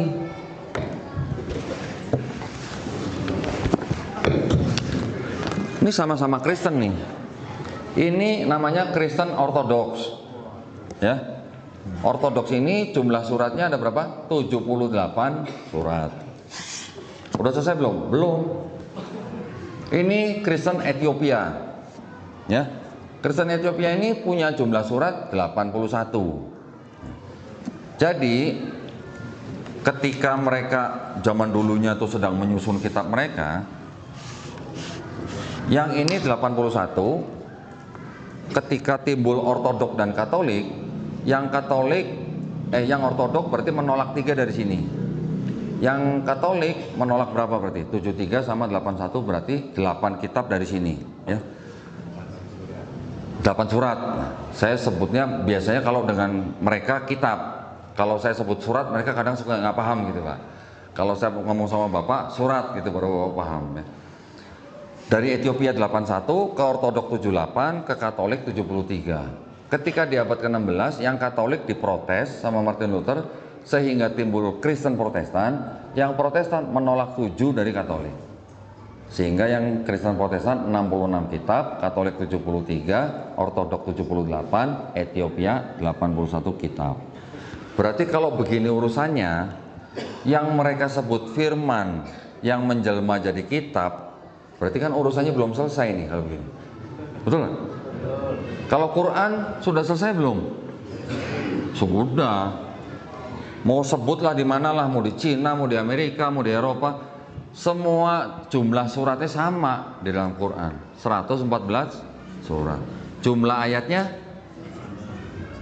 sama, cuman ada yang memberikan sistem penomoran yang berbeda, ya kan? Ada yang memberi nomor untuk kalimat basmalah, ada yang tidak memberikan nomor. Nanti ada yang memberikan nomor pada ayat-ayat tertentu, dianggap ini belum berhenti, tapi juga ada yang memberhentikan ayat terus memulai dengan nomor ayat yang baru. Ada yang begitu, ya kan?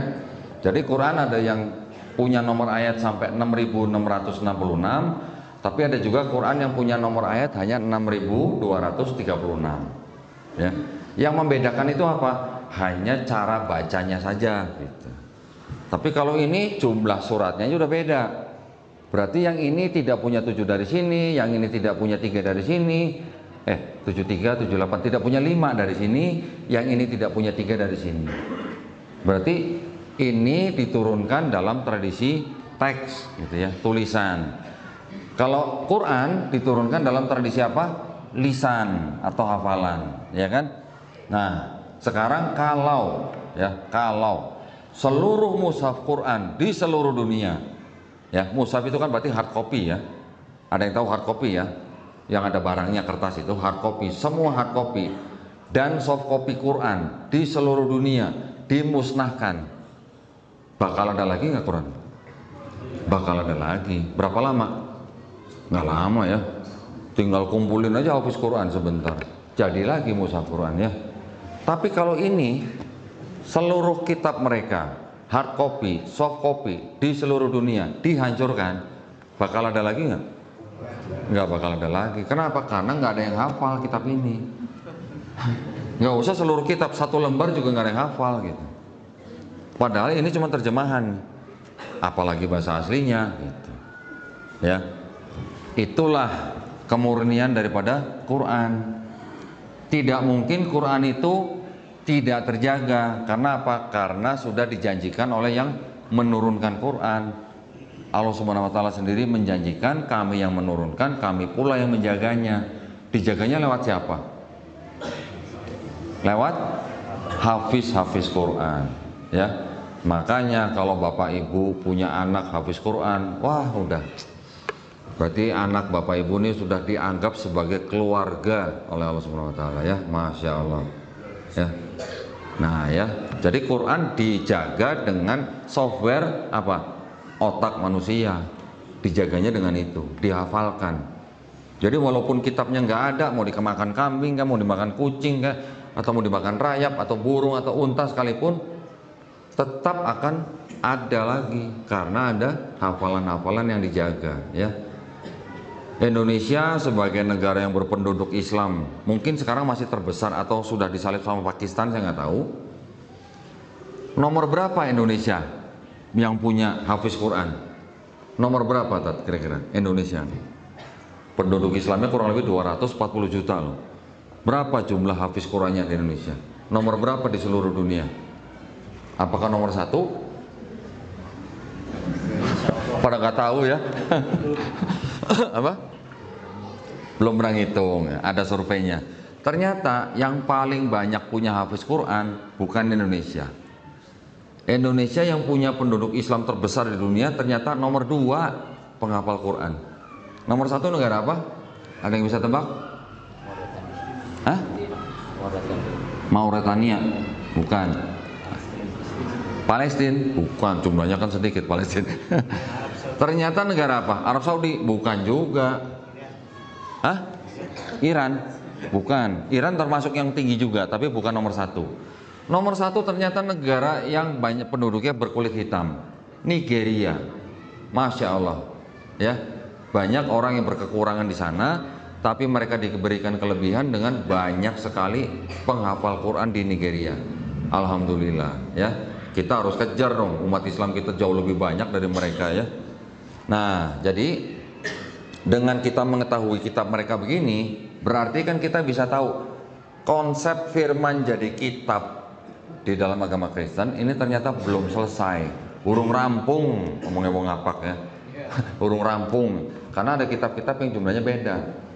Konsep firman yang jadi manusia, nah kan Kristen kan menganggap bahwa Yesus itu sang firman yang juga Tuhan yang jadi manusia kan. Jadi firman jadi manusia kan. Konsep Kristen yang firman jadi manusia itu juga ternyata urung rampung.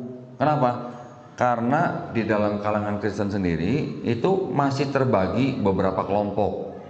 Yang pertama itu ada Kristen yang disebut dengan Kristen Trinitarian, atau Kristen yang percaya atau punya akidah Trinitas atau Tritunggal. Pernah dengar ya Trinitas ya? Tadi kan udah disebutin ya. Jadi Trinitas itu tadi bilang apa? Ada Bapa, Firman dan Roh Kudus dan ketiganya satu. Ya, Bapa itu Tuhan, Firman atau Yesus itu Tuhan, Roh Kudus juga Tuhan. Tapi bukan tiga Tuhan, tapi satu Tuhan. Paham, Pak? Hah? Paham? Oh, waduh. Bahaya kalau paham. Bapa Tuhan, Yesus Tuhan, Roh Kudus Tuhan, tapi bukan tiga Tuhan, tapi satu Tuhan. Paham nggak, Pak? Lanjut lagi, Bapa Maha Kuasa, Yesus Maha Kuasa, Roh Kudus Maha Kuasa, tapi bukan tiga Maha Kuasa, tapi satu Maha Kuasa. Ibu paham, Bu? Hah? Mumet, nah, beli bodrek berarti, Bu. Toko bodrek, Bu, ya. Nah, itu konsep ketuhanan mereka, ya. Konsep orang-orang Kristen yang disebut dengan orang-orang Kristen Trinitarian. Kalau ditanya, Tuhan kamu udah berapa? Esa satu, mereka ngakunya tetap satu Tuhannya, ya. Tapi, nah selalu ada tapinya, tapi dalam tiga pribadi, gitu. Jadi Bapa itu satu pribadi, Yesus satu pribadi, Roh Kudus satu pribadi. Bapa bukan Yesus, Yesus bukan Roh Kudus bukan Bapa, tapi ketiganya sama-sama Tuhan. Mumet orang, Pak? Mumet ya. Tapi mereka mempercayainya seperti itu dan kita tidak boleh ganggu ya kepercayaan mereka. Selama mereka tidak mengganggu kita, kita juga tidak boleh mengganggu mereka. Ketika mereka melakukan upaya-upaya pemurtatan, nah bapak-bapak kan berarti harus tahu akidahnya mereka seperti apa. Betul kan? Ketika kita tahu akidah mereka, ya sudah. Lakum dinukum waliyadin, jangan ganggu kami gitu. Ini kelompok pertama ya, Trinitarian. Yang kedua, ada Kristen yang namanya Unitarian. Uni satu gitu ya. Kok satu? Iya. Jadi mereka tidak menganggap Yesus atau Nabi Isa AS itu Tuhan, tidak menyembah Yesus sebagai Tuhan. Ya, mereka tetap menyembah Mereka tetap menganggap Yesus itu sebagai anak Tuhan, tetapi bukan Tuhan. Gitu. Anak Tuhan sebutan untuk orang soleh. Gitu. Ya. Jadi mereka menganggap Yesus itu hanya ciptaan, pernah tidak ada, tapi dia ciptaan yang paling mulia, bahkan lebih mulia dari malaikat, gitu ya. Tapi bukan Tuhan. Jadi Kristen yang kedua ini tidak menyembah manusia sebagai Tuhan. Oke? Contohnya apa? Contohnya nanti ada Kristen yang namanya Kristen Saksi Yehova. Pernah dengar? Belum pernah dengar ya? Alhamdulillah belum pernah dengar. Jadi kalau nanti ada yang nyamperin, nah sudah tahu nih mereka modelnya yang kedua. Yang ketiga itu ada Kristen yang namanya Kristen kelompok oneness namanya. One bahasa Inggris, oneness itu artinya satu gitu ya, kesatuan. Mereka juga menganggap Bapa atau Tuhan itu adalah Yesus, Yesus itu ya Bapa gitu. Tapi mereka tidak mengenal tiga pribadi seperti yang Trinitarian. Mereka mengenali hanya satu pribadi. Bapa itu Yesus, Yesus itu Bapa. Gitu. Ini tiga kelompok Kristen yang beda akidahnya. Gitu. Katolik dan Protestan dan Ortodok dan Ethiopia ini semuanya kelompok Trinitarian. Nanti kalau kelompok yang Unitarian, Bible-nya mirip tapi versinya beda. Mereka sebut terjemahan dunia baru. Nanti kalau yang Kristen Oneness pakai ini tapi menafsirkan dengan cara yang berbeda dengan orang-orang Trinitarian. Jadi satu kitab yang sama bisa menimbulkan kelompok Kristen yang berbeda-beda. Ya, ada Trinitarian, Unitarian dan juga Oneness. Nah, nanti akan saya bahas kelompok Kristen itu akidahnya sudah dibantah oleh Quran. Ya. Tapi saya ingin mengatakan begini, dengan satu kitab yang sama bisa timbul tiga kelompok Kristen yang berbeda. Berarti kalau begitu konsep ketuhanannya sudah final atau belum? Berarti belum, ya kan? Kalau orang Betawi bilang belum kelar gitu. Konsep firman jadi manusia belum selesai. Konsep firman jadi kitab juga belum selesai. Ya, ini kondisi mereka nih gitu. Nah, sekarang kita melihat lagi begini. Kitabnya orang Kristen itu ada dua bagian penting. Namanya Perjanjian Lama dan Perjanjian Baru. Ya. Perjanjian Lama isinya itu, kalau yang di Protestan ini isinya 39 kitab. Ya. Kalau yang di Katolik ada 7, berarti 7 tambah 39, 46. Itu yang di Perjanjian Lama. Kalau yang di Perjanjian Baru, jumlah suratnya 27, ya. Kenapa disebut Perjanjian Lama? Kenapa disebut Perjanjian Baru? Kalau Quran Perjanjian apa? Nggak ada, ya Quran nggak ada, nggak usah ikut-ikutan gitu ya. Nanti kalau ada orang Islam, Quran Perjanjian terakhir, nggak usah ya. Karena ini bukan Taurat dan Injil yang dimaksud Quran gitu. Kan Bapak Ibu kan sering dengar kan Taurat, Zabur, Injil yang disebut dalam Quran kita. Apakah ini yang dimaksud Taurat dan Injil? Bukan. Mas taunya ini bukan dari mana? Bukannya kenapa? Karena kitab ini ya, yang Perjanjian Lama ini, yang segini nih, ini sebenarnya bukan punya orang Kristen. Ini sebenarnya punya orang Yahudi. Loh, emang beda Yahudi sama Kristen? Beda. Yang bikin Kristen siapa? Ya orang Yahudi juga. Tapi orang Yahudi yang sudah terpapar ajaran dari Yunani dan Romawi. Itu yang percaya dewa-dewa, itu juga ternyata ada yang percaya orang-orang Yahudinya gitu Pak. Orang-orang Yahudi yang sudah terbiasa baca kitab mereka sendiri, masih ada yang percaya tentang dewa-dewa. Ya, yang dari Yunani dan Romawi. Orang-orang Yahudi yang percaya dewa-dewa itulah yang menciptakan agama Kristen. Gitu. Nah, yang Perjanjian Lama ini sebenarnya ini adalah kitabnya orang Yahudi, ya. Kitab orang Yahudi namanya apa? Tanakh. Nah, ini barangnya nih. Ini bukan saya mau jualan ya, ini saya cuma nyontoin doang, ngasih lihat doang. Nah, ini kitabnya orang Yahudi. Namanya kitab Tanakh. Tulisannya di sini apa? T-A-N-A-C-H. Tanakh, ya, tulisannya gini. Tanakh ini singkatan. Singkatan dari apa? Torah, Nevi'im, Ketuvim. Nah, jadi ada 3 kelompok kitab. Yang satu Torah, Nevi'im, Ketuvim, jadi satu kitab namanya Tanakh. Ya. Torah itu 5 kitab Musa. Mereka bilangnya 5 kitab Musa. Yaitu apa? Kejadian, Keluaran, Imamat, Bilangan, Ulangan. Ya, nggak usah dihafalin Pak. Nggak perlu Pak. 5 kitab Musa ini yang disebut dengan Torah atau Taurat menurut kata mereka. Nanti yang disebut dengan kitab-kitab Nevi'im itu kitab nabi-nabi, Nevi, nabi, Nevi. Mirip kata-katanya Ibrani dan bahasa Arab ya. Kitab nabi-nabi itu kitab nabi-nabi siapa? Ada Nabi Yesaya, Yeremia, Yeskiel, Hagai, Habakuk, Ayub, Yunus. Mirip. Di Quran juga ada tuh nama Nabi Ayub, nama Nabi Yunus juga ada. Nanti kelompok yang berikutnya ada kitab-kitab Ketuvim. Ketuvim itu tulisan nabi-nabi atau tulisan orang-orang bijak gitu ya. Di dalamnya nanti ada kitab-kitab apa? Misalnya Amsal, Kidung Agung, Mazmur. Nah, Mazmur ini yang di Quran kita kenal dengan sebutan Zabur. Nah, ya. Nanti ada kitab-kitab yang lain, Ratapan, Pengkhotbah dan sebagainya. 3 kelompok kitab ini jadi ini, kitab Tanakh ini. Kitabnya orang Yahudi ini ditulis dalam bahasa Ibrani dan disusun kira-kira abad 5 sebelum Masehi. Berarti kira-kira 500 tahun sebelum Nabi Isa alaihissalam. Ya, tahun 450 sebelum Masehi. Nah, kitab yang ini dalam bahasa Ibrani oleh raja yang namanya Raja Ptolemy II di Mesir ya. Karena kan orang Yahudi juga banyak yang di Mesir. Ketika itu mereka kan terpencar kemana-mana termasuk ke Mesir.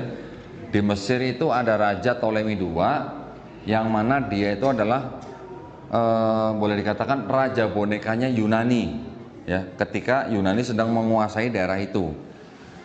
Daerah itu disebut dengan daerah Mediterania. Ada Mesir, termasuk Israel, termasuk Turki, Persia, termasuk daerah-daerah apa namanya Yunani, Romawi dan sebagainya. Daerah itu namanya disebut daerah Mediterania, yang mana orang-orang Yahudi juga tinggal di daerah itu. Sebagian yang tinggal di Mesir, mereka istilahnya sudah terkena paham Helenisme. Nah, Helenisme itu yang berasal dari Yunani karena sedang dikuasai oleh bangsa Yunani. Ketika Belanda menjajah Indonesia, bawa budaya nggak kira-kira sini?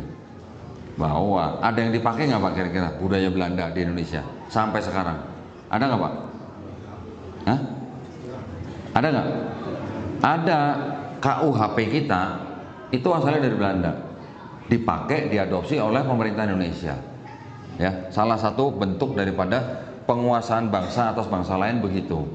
Jadi ketika bangsa Yunani menguasai daerah Mediterania itu dengan bahasa Yunaninya, dengan budaya Helenismenya, itu yang menjadikan orang-orang Ibrani atau orang-orang Yahudi di daerah situ juga berbahasa Yunani.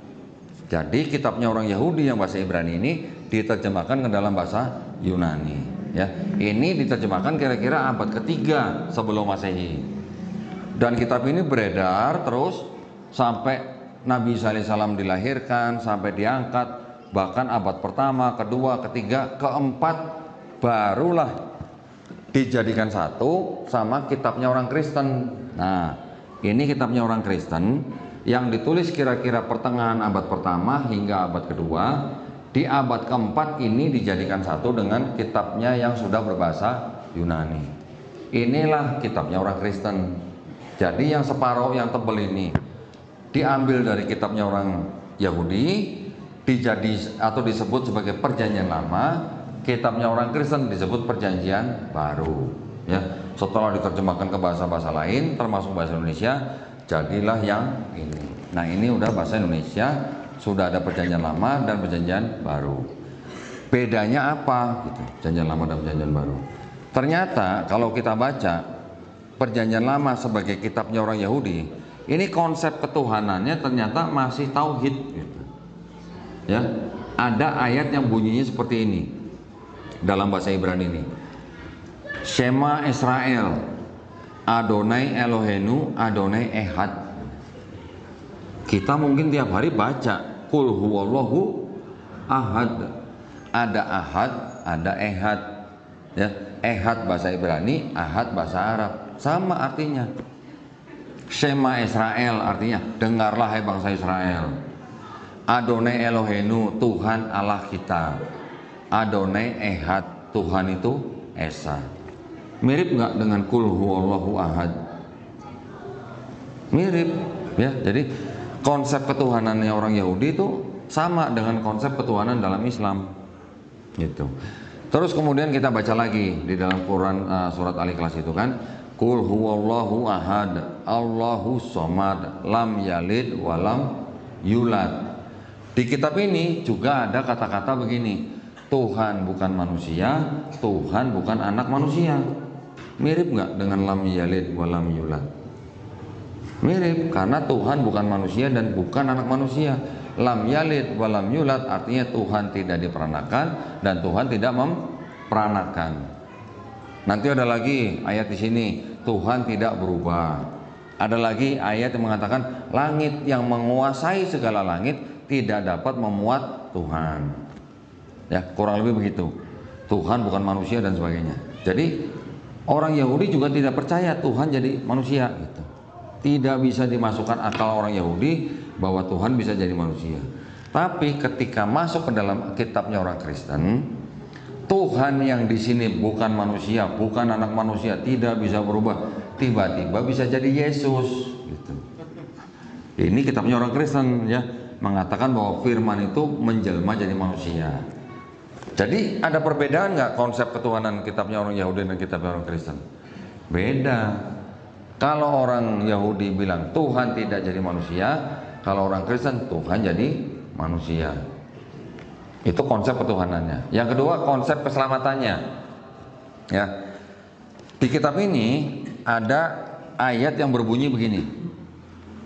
Basuhlah, jauhkanlah perbuatan-perbuatan jahatmu dari depan mataku. Mata Tuhan maksudnya. Berhentilah berbuat jahat, belajarlah berbuat baik, kendalikanlah orang-orang kejam, belalah hak anak-anak yatim, perjuangkanlah perkara janda-janda. Ya. Baiklah, marilah kita berperkara firman Tuhan tulisannya. Ya. Jikalau dosamu merah seperti kirmisi, akan menjadi putih seperti salju. Jikalau dosamu merah seperti kain kesumba, akan menjadi putih seperti bulu domba. Berarti kalau kita lihat nih dari Islam, mirip nggak berarti? Supaya selamat, konsep keselamatannya mirip. Di dalam Islam kalau kita mau selamat, kita mesti apa, Pak? Bertobat kan? Bertobat. Kita menjauhkan perbuatan-perbuatan yang jahat, kita berhenti berbuat jahat, kita mengedepankan amar ma'ruf nahi mungkar, betul kan?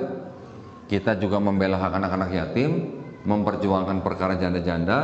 Apa mencari janda-janda? Salah ya? Memperjuangkan perkara janda-janda, kita juga begitu kan, kita juga membantu janda-janda miskin gitu ya. Jikalau kita melakukan itu, maka dosa kita yang sebanyak apapun insya Allah akan diampuni. Tidak ada orang yang harus mati di atas kayu salib buat menebus dosa kita, gitu kan? Di kitab ini juga begitu. Ada ayat yang berbunyi begini: seorang anak tidak dapat menanggung kesalahan ayahnya, seorang ayah juga tidak dapat menanggung kesalahan anaknya. Yang berdosa itu yang mati gitu. Mati dalam arti mati masuk apa? Dalam arti akhirat gitu ya. Tapi ketika di sini di kitabnya orang Kristen yang Perjanjian Baru ini ada ajaran begini, bahwa setiap manusia yang lahir itu sudah bawa dosa waris. Dosa kok warisan gitu. Orang warisan tanah gitu ya. Ini warisan dosa. Siapa, dari mana? Dari Adam dan Hawa. Yang ngomong begitu siapa? Paulus. Ternyata bukan Yesus gitu. Ajaran Paulus mengatakan bahwa dosa yang dilakukan oleh Adam dan Hawa itu sudah menjalar kepada setiap anak manusia, sehingga karena sudah berdosa tidak bisa bersatu kembali dengan Tuhan, maka Tuhan perlu turun sendiri untuk menebus dosa manusia. Itu pahamnya dari Paulus gitu ya. Dan itu yang diikuti oleh orang-orang Kristen sekarang. Jadi ketika dibandingkan dengan ajaran yang di kitabnya orang Yahudi, beda. Orang Yahudi bilang kalau mau selamat bertobat, kalau Paulus bilang ada dosa waris, makanya Yesus harus mati di atas kayu salib. Tapi kalau kita baca di sini yang cerita-cerita tentang Yesus sendiri ternyata di sini mengatakan apa? Kalau kamu tidak bertobat dan menjadi seperti anak kecil ini, kamu tidak akan masuk kerajaan surga, kata Yesus. Kepada siapa? Kepada Bani Israel. Berarti kalau sama seperti anak kecil gimana konotasinya? Suci, tidak punya dosa, gitu kan? Dan harus bertobat. Dan juga Yesus mengatakan kepada Bani Israel bahwa kalian Bani Israel harus mengikuti ajaran orang-orang Taurat dan ahli Farisi. Ahli-ahli Taurat dan ahli Farisi itu kan mengajarkan apa? Mengajarkan Taurat. Apakah harus mengikuti Paulus gitu? Yesus nggak kenal Paulus gitu. Bedanya di situ ya. Jadi kalau kita membagi kitab mereka nih, yang Perjanjian Lama ajaran Yahudi tidak pernah mengajarkan Tuhan bisa jadi manusia, tidak pernah mengajarkan menyembah selain kepada Tuhan yang Maha Esa. Di dalam Perjanjian Baru sendiri kita masih bisa bagi lagi dengan 4 kitab, yang mana ini adalah kisah-kisah tentang Yesus Kristus, yang mana Yesus Kristus tidak pernah mengajarkan dosa waris dan tidak pernah mengajarkan untuk menyembah selain kepada Tuhan yang Maha Esa. Tetapi ketika masuk ke dalam surat-surat Paulus yang mengajarkan bahwa Yesus yang mati di atas kayu salib itu sudah membatalkan hukum Taurat. Sedangkan Yesus sendiri di dalam kitabnya Matius mengatakan bahwa jangan kamu menyangka bahwa aku datang untuk meniadakan hukum Taurat. Aku datang bukan untuk meniadakan, tapi untuk menggenapi. Ya, lebih mudah langit dan bumi hancur dibandingkan dengan 1 iota. Iota tuh huruf Ibrani yang paling kecil dihilangkan. Bayangkan, jadi Yesus bilang dia tidak meniadakan atau membatalkan hukum Taurat, tapi Paulus yang tidak pernah ngopi bareng Yesus bilangnya Yesus mati sudah membatalkan hukum Taurat. Itu yang tertulis di sini, ya, yang tertulis di sini. Saya tidak mengada-ngada, ya. Kalau kita mau baca satu-satu ayatnya bisa, tapi mungkin makan waktu terlalu banyak. Nah, jadi itu yang ingin saya sampaikan kepada Bapak Ibu di sini. Ajaran Kristen yang sekarang itu sebenarnya adalah ajaran Paulus yang diikuti oleh orang-orang Kristen, bukan ajaran Yesus gitu ya. Walaupun Yesus di sini diceritakan dibunuh dan disalib, bangkit hari ketiga, tetapi kisah Yesus di sini itu tidak pernah mengajarkan Kristen, tidak pernah mengajarkan kebaktian hari Minggu, tidak pernah mengajarkan apa namanya yang orang Kristen ikutin di sini, gitu. Sedangkan kalau kita baca, ternyata Yesus umur 8 hari disunat. Yesus ternyata juga puasa 40 hari. Kita puasa berapa hari, Pak? Ramadan berapa hari? 30 atau 29 ya, tergantung ya. Tambah Syawal lah 6 hari gitulah. Dekatlah dengan 40 hari ya. Yesus puasa 40 hari. Kemudian Yesus juga sholatnya sujud. Sujud sama kayak kita. Yesus juga ternyata apa namanya tidak makan babi, karena dia bilang dia tidak meniadakan hukum Taurat, tapi menggenapi. Di Taurat sudah jelas-jelas babi itu haram gitu. Berarti Yesus nggak makan babi kan? Cerita di sini ketika Yesus di jenazahnya diturunkan dari kayu salib, jenazah Yesus dikafani, ya dikafani. Jadi kalau kita sekarang melihat nih di masyarakat, umat beragama apa yang sunat, puasa, nggak makan babi, sholatnya sujud, dan matinya dikafani? Lah kan umat Islam, betul kan? Berarti kalau begitu kan umat Islam yang mengikuti sunnah Yesus di Bible gitu, betul nggak? Sunnahnya Yesus malah begitu. Kita yang ngikutin sunat, puasa, nggak makan babi, sujud gitu, dikafani. Tapi orang Kristen malah yang tidak melakukan. Mungkin ada sebagian Kristen yang sunat, ada, tapi secara umum Kristen tidak sunat. Ada juga Kristen sebagian kecil yang nggak makan babi, ada, tapi sebagian besar umat Kristen makan babi. Ada sebagian kecil umat Kristen yang puasa, tapi sebagian besar juga tidak puasa. Nanti ada lagi sebagian umat Kristen yang sujud, tapi sebagian besar tidak sujud. Tapi kalau Kristen semuanya, hampir semuanya nih, tidak ada yang mati di kafani, masuk peti gitu. Ya. Jadi sebenarnya kita umat Islam yang mengikuti apa yang dilakukan Yesus dalam Bible. Ya. Itu yang ingin saya sampaikan kepada Bapak Ibu. Jangan pernah ragu dengan Quran, ya. Saya mungkin hari ini belum membahas Quran lebih banyak, ya. Kenapa saya dulu memeluk Islam karena Quran? Tetapi yang ingin saya beritahukan kepada Bapak Ibu di sini adalah akidah dan kitabnya orang Kristen itu seperti apa. Saya bisa mempertanggungjawabkan omongan saya dari kitab ini sendiri. Ayat-ayatnya semua ada gitu, yang saya katakan di sini. Ya. Jadi mungkin supaya tidak berpanjang kalam, waktunya juga sudah cukup malam. Saya juga sudah dikasih kertas kecil nih, ya. Kita lanjutkan dengan tanya jawab. Nah, ya silakan Bapak Ibu yang punya pertanyaan, pakai mic atau pakai kertas? Yang mau tanya? Pakai mic silahkan, yang dititipkan pakai catatan juga dipersilakan. Baik. Yang ingin bertanya?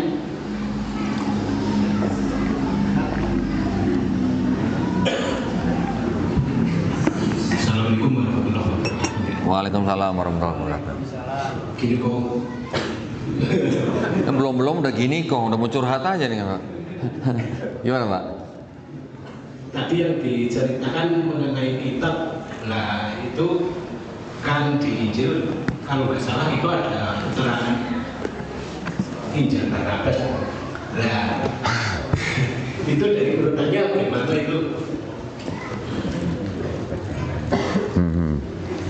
Gini Pak, saya kemana-mana kok saya nggak bahas Injil Barnabas, tapi selalu ditanya Injil Barnabas kok. Heran saya ya. Biar tahu. Ya, oke, baik. Ini juga buat pengetahuan Bapak Ibu yang ada di sini ya. Yang disebut dengan Injil Barnabas itu ada 3 Pak, 3 Gospel Barnabas. Yang pertama itu adalah Epistle of Barnabas dalam bahasa Inggrisnya ya. Ditulis kira-kira abad kedua Masehi. Yang kedua itu adalah Acts of Barnabas, ditulis kira-kira abad kelima Masehi. Yang ketiga yaitu Gospel of Barnabas, atau yang orang-orang umat Islam kenal dengan sebutan Injil Barnabas gitu ya, yang tadi Bapak tanya. Yang Injil Barnabas ini ditulis kira-kira abad ke-13 Masehi Pak. Ya. Kemudian diterjemahkan ke bahasa Itali dan bahasa Spanyol di abad 15 atau 16 Masehi. Kemudian karena bisa disimpan di museum di Topkapi Turki, yang kertasnya hitam tinta warna emas itu, ya kan? Itu yang dianggap benar-benar Injil katanya. Injil Barnabas gitu. Saya tidak pernah bahas Injil Barnabas itu, ya. Kenapa? Karena kitab itu juga tidak diterima oleh Kristen, Pak. Ya, Kristen menolak yang disebut dengan Injil Barnabas itu. Kenapa? Karena dari kalangan akademisi sendiri ternyata mereka menduga bahwa yang menulis Injil Barnabas itu adalah orang Islam. Ya, di Injil Barnabas itu memang disebutkan bahwa yang disalib bukan Yesus, nanti akan ada nabi lagi yang bernama Ahmad. Bukan, itu udah mirip banget ya, udah sama dengan Quran gitu. Jadi itu sebenarnya adalah tulisan orang Islam yang tidak diterima oleh kalangan Kristen. Tapi kenapa saya tidak bahas Injil Barnabas itu?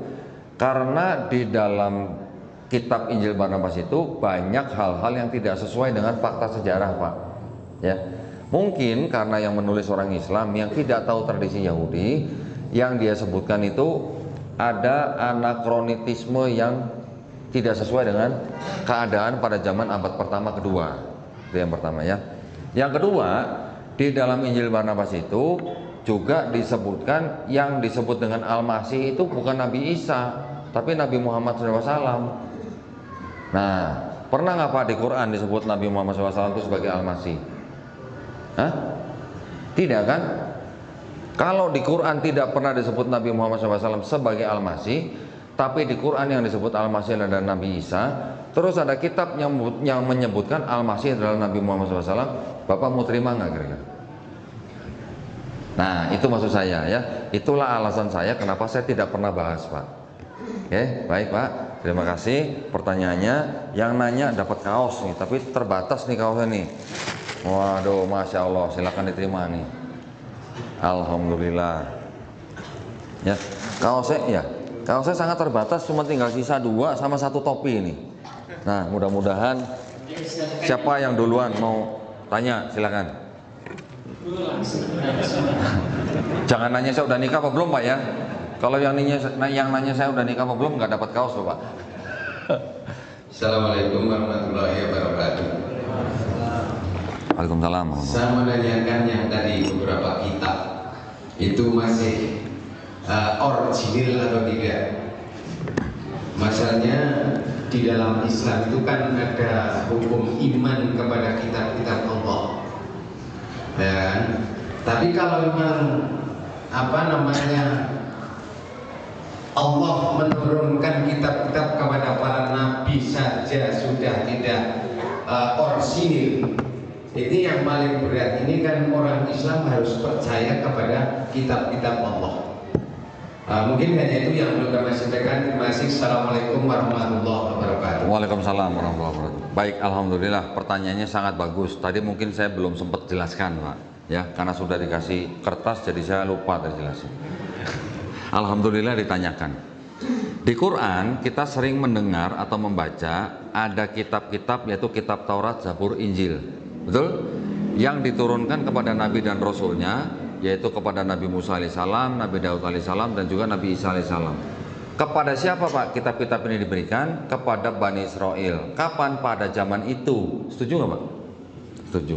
Jadi kalau saya menyebutkan Taurat, Zabur, Injil adalah wahyu-wahyu yang diturunkan Allah Subhanahu wa taala kepada Nabi dan Rasulnya untuk Bani Israel pada zaman itu, berarti kalau begitu wahyu-wahyu itu berarti bentuknya seperti apa Pak? Apakah seperti ini? Yang namanya kitab itu apakah harus selalu seperti ini? Belum tentu Pak ya. Namanya kitab di dalam bahasa Quran itu artinya tidak harus berbentuk mushaf. Tapi kata kitab itu artinya bisa aturan, bisa hukum, bisa ketetapan, bisa perintah dari Allah Subhanahu wa taala terhadap suatu kaum gitu. Itu artinya bisa menggunakan kata kitab gitu Pak. Belum tentu harus berbentuk seperti ini. Ya Pak ya. Itu pertama. Jadi pertanyaannya kan apakah kitab Taurat, Zabur, Injil yang disebut dalam Quran itu apakah kitabnya orang Yahudi dan kitabnya orang Kristen? Kan itu pertanyaannya Pak. Nah, itulah perlunya belajar kristologi. Kalau yang belajar kitab yang belajar kristologi, yang mempelajari sejarah kitab ini, kami yang belajar kristologi berani mengatakan bahwa ini bukan Taurat yang dimaksud oleh Quran. Ini bukan Injil yang diterima oleh Nabi Isa alaihissalam. Karena saya udah pelajarin, Pak. Siapa yang kira-kira menulis ini, kapan ditulis, di mana ditulis. Saya bisa mempelajari, saya bisa beritahukan ke Bapak sekarang. Yang ini tadi kan saya jelaskan bahwa kitab ini disusun kira-kira tahun 450 sebelum Masehi. Sedangkan kitab Nabi Musa alaihissalam hidupnya di abad berapa, Pak? Nah, karena kita nggak belajar, jadi kita nggak tahu, ya kan? Kalau kita belajar, kapan kira-kira Nabi Musa alaihissalam itu hidup? Ternyata hidupnya di abad 1413 sebelum Masehi. Berarti kan jarak Nabi Musa alaihissalam dengan kitab ini kan jaraknya 1000 tahun. Kalau jarak 1000 tahun, apakah mungkin ini tulisan Nabi Musa alaihissalam? Nggak mungkin. Apakah mungkin ini tulisan orang-orang yang pernah ngopi bareng Nabi Musa? Kan nggak mungkin juga. Berarti ini tulisan siapa? Tulisan orang-orang yang dianggap mengikuti ajaran Nabi Musa, tapi jaraknya sudah terlalu panjang. Ya, apakah mungkin ini perkataan Nabi Musa asli? Kan pasti sangat harus diuji gitu kan. Jadi makanya saya berani mengatakan ini bukan kitab Taurat yang dimaksud dalam Quran, gitu ya. Yang ini juga begitu.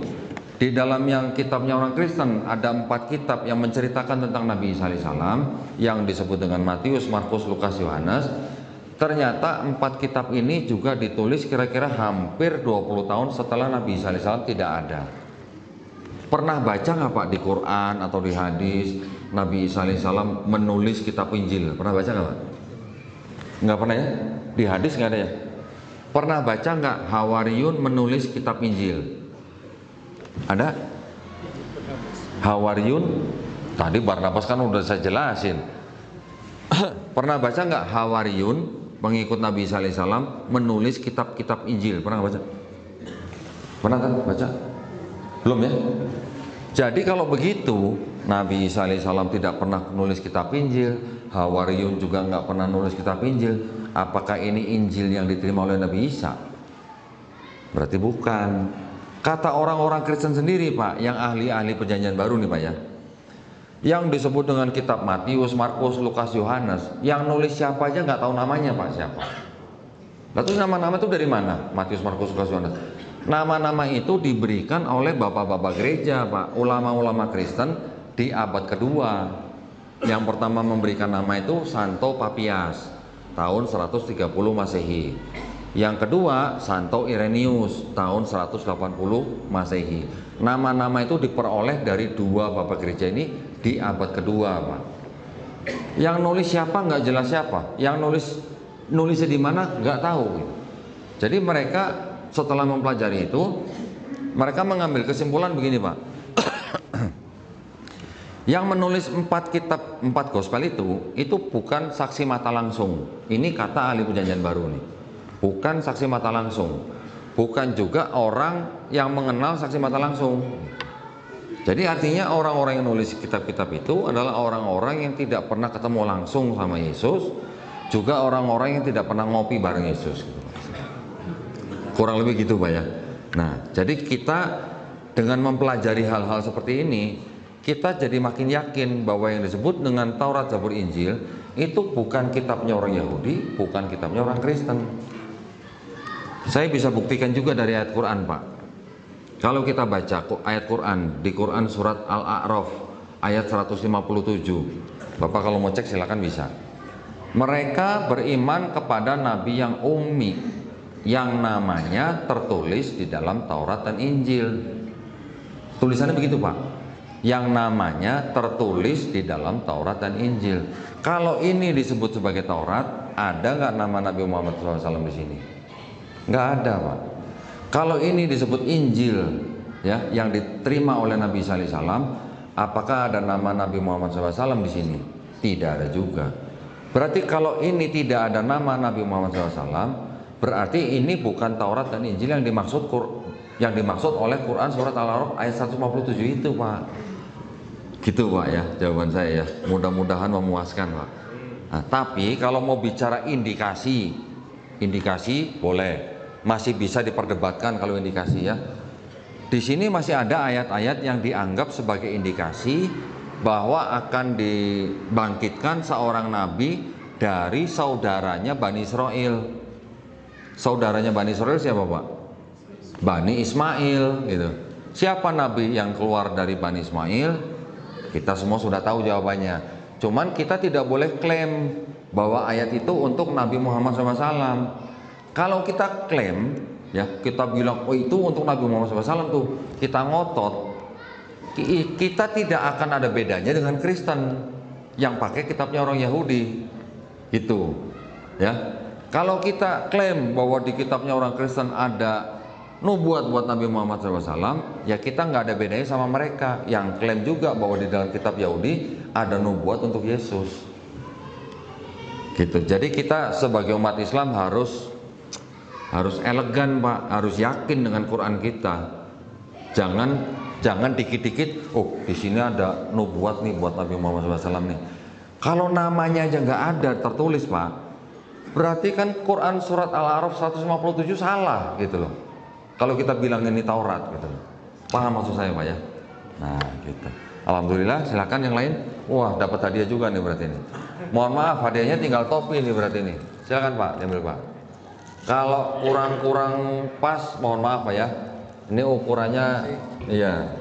Kalau sempit-sempit dikit nggak apa-apa Pak, biar kelihatan badannya maco gitu Pak. Silakan berikutnya.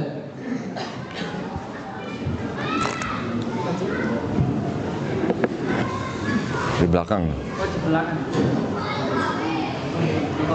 Bismillahirrahmanirrahim. Assalamualaikum warahmatullahi wabarakatuh. Waalaikumsalam warahmatullahi wabarakatuh. Pak Ustadz, tolong jelaskan bagaimana untuk memantapkan Islam kepada Al-Quran.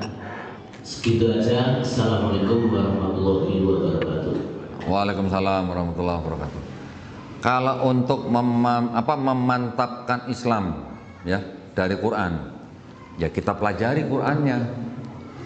Dari mana? Nanti kalau kita belajar mengkaji Quran, nanti otomatis akan terkuak gitu kebenarannya Quran. Saya bisa bilang begini karena saya dulu mempelajarinya dari kacamata orang di luar Islam.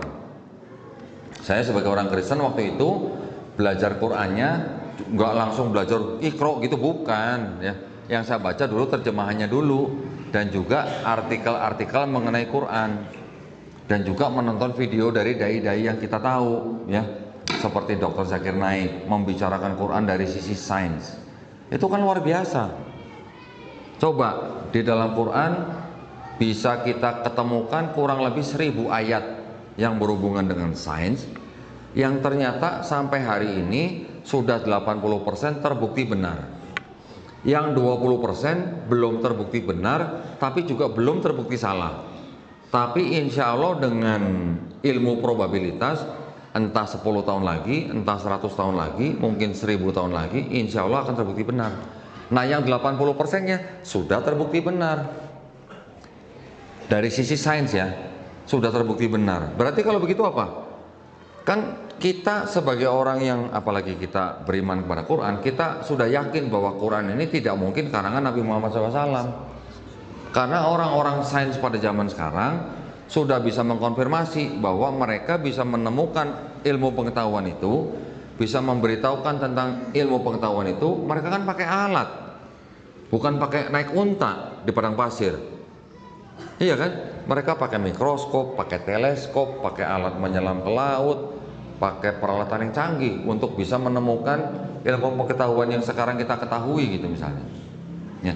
Jadi dari sisi sains, Quran sudah membuktikan bahwa itu pasti bukan karangan manusia dan itu sudah dikonfirmasi oleh orang-orang di luar Islam. Dikonfirmasi artinya apa? Mereka mengakui Quran bukan karangan Nabi Muhammad kok SAW gitu. Nah orang yang bukan Islam aja mengakui itu bukan ayat, bukan karangan Nabi Muhammad SAW. Terus kita mau meragukan gitu? Ini pertanyaan buat kita sendiri aja gitu ya. Ya jangan sampai, jadi kita jangan sampai berhenti belajar tentang Quran. Kalau kita berhenti belajar, kita akan ragu-ragu dengan Quran. Itu maksud saya ya. Mudah-mudahan menjawab pertanyaan ya. Tadi siapa yang nanya? Dapat topi dong berarti. Monggo Mas. Masya Allah, Alhamdulillah. Nah ini door prize-nya udah habis, nggak apa-apa ya. Kalau masih ada tetap yang mau bertanya silakan. tapi nggak dapat door prize, atau ada yang mau dapat kitab? Silakan terakhir pertanyaan Mas Fikam. Yang bertanya dulu Mas Fikam. Pertanyaan terakhir untuk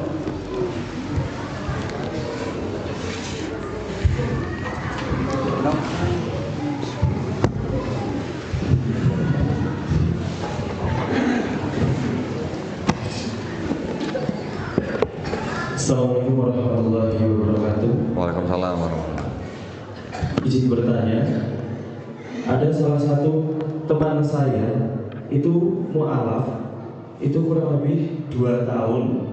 Tapi beliau itu kecelakaan, kemudian beliau meninggal tapi dikremasi sama keluarganya. Itu hukumnya bagaimana? Terima kasih. Mu'alaf itu belum ganti keterangan agama di KTP-nya berarti ya? Sudah. Sudah. Terus dari temennya yang muslim nggak tahu kalau dia meninggal? Nggak tahu.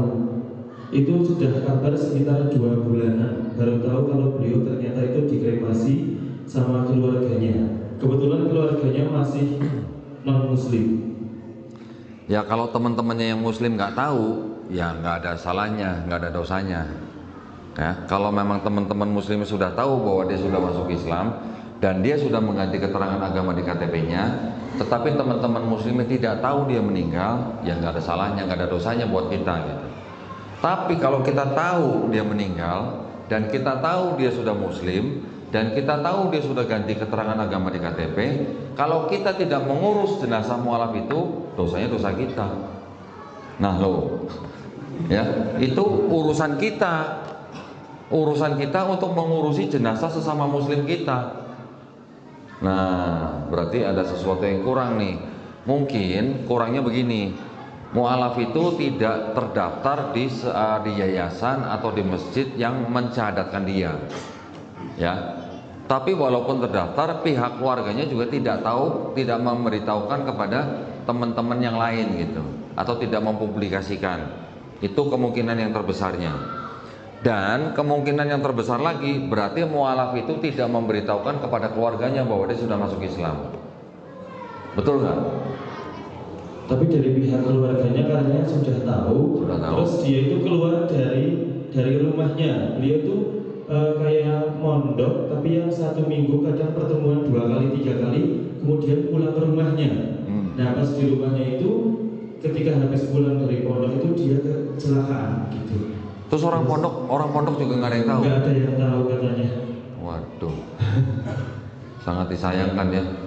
Orang tuanya sudah tahu dia masuk Islam. Sudah. Dan orang tuanya tidak memberitahukan kepada teman-teman muslimnya. Tidak. Oh, ya kalau umat Islam tidak diberitahu ya sudah, bukan dosa kita berarti kalau begitu, ya. Karena tidak dikasih tahu, umat Islam juga nggak ada yang tahu gitu. Jadi memang dari keluarganya itu yang mencoba menyembunyikan kejadian itu kan berarti kan, nah, gitu ya. Ya sudah, tidak apa-apa. Hukumnya untuk si jenazah yang sudah meninggal itu bagaimana? Mau dihukumi apa, orang dia nggak bisa apa-apa sudah jadi jenazah. Masa jadi jenazah dia mau minta dikubur secara Islam kan nggak mungkin. Ya, jadi makanya itu perlu atau dianggap penting ketika seseorang masuk Islam, ya. Memang tidak semuanya kondisinya sama, tapi kita selalu menghimbau pihak keluarga juga harus diberitahu. Ya, kalau belum bisa diberitahu, dia harus cari waktu yang paling baik untuk memberitahu dan juga tetap berkomunikasi dengan teman-teman yang Muslim. Teman-teman Muslim kalau perlu juga main ke rumahnya gitu, jadi tahu rumahnya di mana gitu. Makanya saya selalu setiap kali ada orang bersyahadat di depan saya syahadatkan. Saya selalu minta supaya dia segera mengganti keterangan agama di KTP dan kita selalu jaga komunikasi dan kita datang ke rumah dia. Caranya gimana supaya saya tahu rumahnya? Tidak hanya ngeliat di KTP, tapi saya kalau gini, kalau cowok yang belum sunat, saya kirim juru sunat ke rumahnya, gratis, nggak usah bayar. Ya, kalau sudah sunat, yang perempuan dan laki-laki dua-duanya nih, saya minta waktu 2 hari dalam seminggu. Untuk apa? Untuk belajar Islam, termasuk belajar Iqra gitu. 2 hari dalam seminggu, mereka juga tidak perlu bayar apa-apa. Saya cuma minta waktu 2 hari dalam seminggu, kita kirim guru privat ke rumah, belajar di rumah. Kalau nggak bisa belajar di rumah karena keluarganya, pinjam rumah teman untuk belajar. Kalau rumah teman nggak bisa dipakai juga pinjam masjid gitu. Ya, belajar di masjid boleh pasti. Itu yang kami upayakan supaya kami tetap mengetahui si mualaf ini. Gitu ya. Itu memang ya perlu koordinasi gitu. Maka itulah pentingnya mualaf center supaya kalau ada hal-hal seperti itu bisa dicegah gitu ya. Kami juga udah berapa kali rebutan jenazah.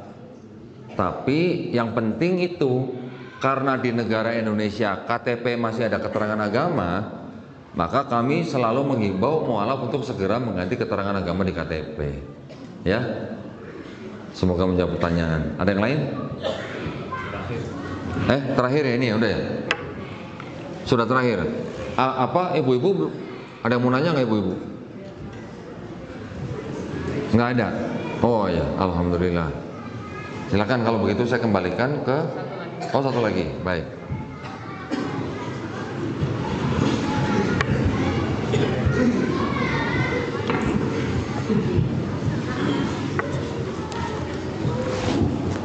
Assalamualaikum warahmatullahi wabarakatuh. Waalaikumsalam warahmatullahi wabarakatuh. Langsung saja Ustaz, sebagaimana di Islam Nabi Muhammad itu tidak boleh digambarkan. Nah itu Yesus itu ada fotonya itu gimana? Terima kasih. Assalamualaikum warahmatullahi wabarakatuh. Lah justru kan maka karena itulah, oleh sebab itulah Nabi Muhammad SAW melarang dirinya untuk digambar supaya tidak seperti kaum sebelumnya gitu. Nah kalau orang Kristen yang mempunyai lukisan Yesus, bahkan tentang bahkan punya patung Yesus ya, itu hanya sebagai kontekstualisasi lah gitulah, atau visualisasi ya. Buat mereka sebelum ada patung, sebelum ada gambar, memang mereka sudah menuhankan Yesus. Tapi ketika zaman sudah nambah ke sini, dimulai di abad pertengahan, mereka sudah mulai melukis dengan gambaran apa yang mereka ingini gitu ya. Karena Kristen berkembangnya di Eropa, makanya Yesusnya jadi gambar awalnya jadi seperti orang Eropa. Ya. Tahu nggak yang model pertama kali yang dijadikan model untuk lukisan Yesus? Tahu nggak siapa? Namanya Caesar Borgia. Dia adalah anak haram seorang paus. Anak haram. Kenapa? Paus kan nggak boleh nikah, tapi bisa punya anak. Berarti itu anak haram gitu. Anak haram seorang paus, namanya Caesar Borgia, kira-kira di abad ke-16 atau 15 saya lupa. Dia yang pertama kali dilukis menjadi model Yesus gitu. Ya, matanya biru, rambutnya pirang gitu. Berjenggot gitu. Itu yang pertama kali. Nah, ketika di negara-negara lain, apakah sama lukisannya? Beda. Kalau di Cina Yesusnya sipit gitu. Kalau di Afrika Yesusnya berkulit hitam. Ya, itu hanya visualisasi mereka saja gitu ya. Sebelumnya memang mereka sudah menyembah Yesus. Patungnya gimana? Ya patungnya ngikutin gambaran orang-orang Eropa. Karena memang Kristen akhirnya mulai disebarkannya mulai dari Eropa, dari Romawi gitu. Karena Kristen dari dari daerah Palestina dan Turki itu akhirnya setelah digandeng oleh penguasa Romawi di abad keempat mereka menjadi agama resmi, agama negara dan agama resmi Romawi, berkembangnya dari situ gitu ya. Jadi kalau dari Palestina Kristen itu tumbuh sebagai yang namanya persaudaraan, ketika ke Romawi jadi institusi. Bener kan, institusi kan, Kristen kan, Katolik. Dari Romawi kalau ke Yunani jadi filosofi, ada filosofi Helenistik tadi. Ketika menyebar ke seluruh Eropa jadi tradisi. Ketika ke Amerika jadi industri. Nah, betul kan? Kalau Natalan coba berapa miliar dolar itu untuk Natalan aja gitu. Ya. Semoga menjawab pertanyaan. Jadi alhamdulillah kita harus bersyukur kepada Allah bahwa kita tidak pernah melihat wajah atau gambar atau lukisan Nabi Muhammad SAW. Kalau ada gambarnya, ada lukisannya, kira-kira bakal ada orang yang nyembah nggak? Kira-kira aja. Hah? Yakin? Kemungkinan besar ada orang yang akan menyembah Nabi Muhammad SAW. Nggak usah yang nggak ada lukisan dan ininya aja, ada orang yang ziarah kubur, ya berdoanya kepada ahli kubur. Coba gimana? Nah, itu kan resiko tinggi gitu untuk menyembah nabi-nabinya. Ya, semoga menjawab pertanyaan. Silakan. Alhamdulillah. Ada lagi? Ya, ini terakhir yang masuk ke WA saya. Oh ya. Di awal disebutkan oleh Prof. Dandi bahwa ada rencana besaran penggiringan opini oleh beberapa pihak yang ingin memojokkan Islam sampai pada sebuah paham Islamofobia. Pertanyaannya, apakah dalam rencana tersebut juga melibatkan orang Muslim itu sendiri?